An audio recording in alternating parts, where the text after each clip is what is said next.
بسم اللہ الرحمن الرحیم۔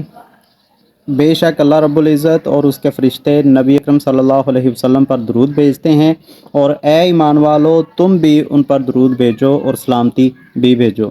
اس آیت کے ذریعے اللہ رب العزت نے نبی اکرم صلی اللہ علیہ وسلم کی جو شان یا اللہ کے ہاں نبی اکرم صلی اللہ علیہ وسلم کا جو مرتبہ ہے اس کو بیان کرنے کی کوشش کی ہے کہ نبی اکرم صلی اللہ علیہ وسلم کی ذات اللہ رب العزت کو اتنی پسند ہے کہ اللہ رب العزت خود بھی نبی اکرم صلی اللہ علیہ وسلم پر درود بھیجتے ہیں۔ فرشتوں کی بھی ڈیوٹی لگائی ہے، اور اس حکم کے ذریعے ایمان والوں کی بھی ڈیوٹی لگائی جا رہی ہے کہ ایمان والوں تم بھی درود پڑھو۔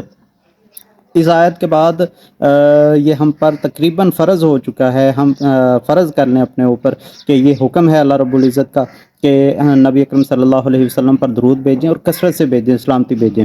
اس لیے درود کو اپنی زندگی کا حصہ بنائیں۔ اللہ رب العزت سے دعا ہے کہ اللہ رب العزت درود پاک کو ہماری زندگی کا حصہ بنا دے، ہمارے ورد کا حصہ بنا دے، تاکہ قیامت والے دن ہم جو درود پڑھیں، نبی اکرم صلی اللہ علیہ وسلم ہمارا نام لے کے پکارے کہ تمہارا درود ہم تک پہنچتا تھا، ہمیں پہنچایا جاتا تھا۔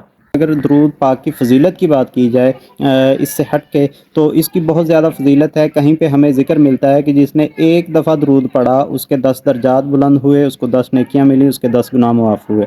پھر ایک جگہ پہ فضیلت اتنی ملتی ہے کہ جو شخص صبح شام 100 مرتبہ درود پاک صلی اللہ علیہ وسلم کے اوپر پڑھتا ہے تو اس کی 30 نیکیاں 30 خواہشات جو ہیں وہ دنیا کے اندر پوری ہوں گی، اور 70 خواہشات آخرت کے دن کے لیے رکھ دی جائیں گی۔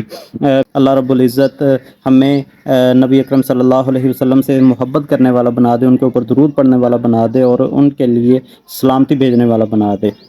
آمین۔ السلام علیکم۔